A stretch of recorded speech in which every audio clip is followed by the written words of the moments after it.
Alright, gamers, I have interesting news. So the what the fuck's it called? I was just about to record and then I'm like, oh wait, I'm at a loss for words now. That's fun. But basically the proposed lawsuit, or not lawsuit, the proposed judgment for Google from the plaintiff seems to revolve around selling off not only Chrome but also Android. And that is interesting.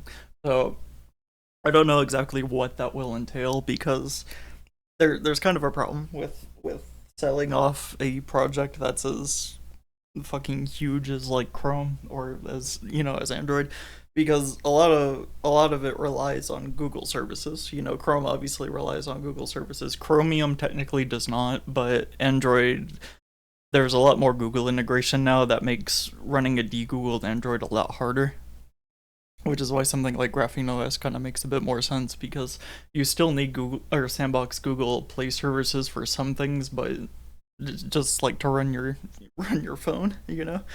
So selling, like, okay, so Chromium and Android are both technically open source projects, but they're mostly managed by Google. So they have Google employees that are hired to work on it. So selling off Chrome, I don't know if that means that they'll have to also not work on Chromium as much, or if they'll work on it at all, or if they will have to basically hand over control of Chromium to another company. And self-funding Chromium is going to be a hell of a task. I mean, that's going to be expensive. That's going to be expensive as fuck. So I don't see the benefit here. It seems like it's just going to go to another mega corporation. Like, the only one I can think of that would have the the money to buy Chromium or Android would be like Microsoft or something. So that'll be interesting to see. I guess we gotta wait till August. That's fun. But the Mozilla and Vivaldi also have a problem. So Vivaldi doesn't actually share their financials, which is kind of a bummer, because like they want to be open and transparent, but like everything about them is closed except like what little UI shit they do that they post on GitHub. It's so annoying. Even though technically that's like most of their contributions are quote open source, but the browser itself isn't. It's a pain in the ass. You know, uh, every time whenever I have a bug, I like go onto their forums and it's like a thread dating back years, and it's so annoying. Or I'm like, did you not like fix this? Did you not fix this for like 5 years? Oh my god, what are you doing? And that's kind of the nature of closed source software, you know, is especially with Linux, which has such a minuscule market share, is really annoying to see that they just don't have the support required. Which is why something like Brave makes more sense, since its open source nature means that you can actually contribute to it and get shit fixed within a reasonable time frame. So, but Vivaldi and Mozilla both use the Google funding for putting you into a botnet as your default search engine. And that money, what they're basically doing is they're propping up competitors. They're giving money so that they can stave off an antitrust, and that didn't really work out in the end. But it did stave it off for a good while.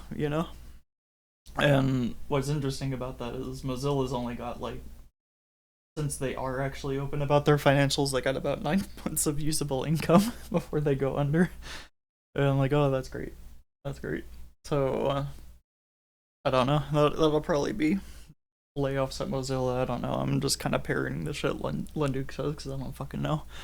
But but Vivaldi, that'll also be interesting because, like, how are they gonna stay in business? I don't know where the fuck they get their funding from. Nobody does, but hopefully they have a contingency plan. Because this really does seem like a huge shakeup, and I don't like.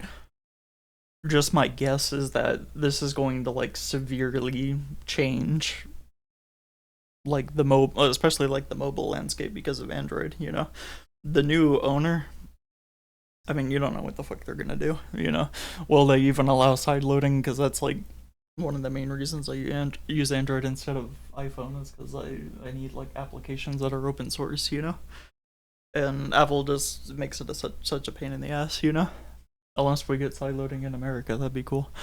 But it is worrying that Chromium is not only the basis for Chrome, but also like most browsers. So the new owner is going to have a huge amount of control over most browsers, and Firefox just ain't really cutting it these days.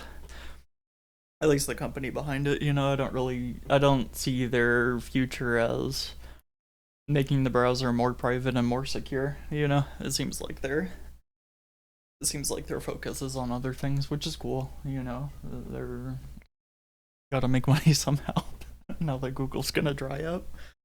So I don't know, it's worrying to see, because Google, I always say, right, you know, don't like Google as a company, but they do make good software and they release it for free. And I don't know if the new owner is gonna do the same thing. So that'll be very interesting to see how this judgment plays out.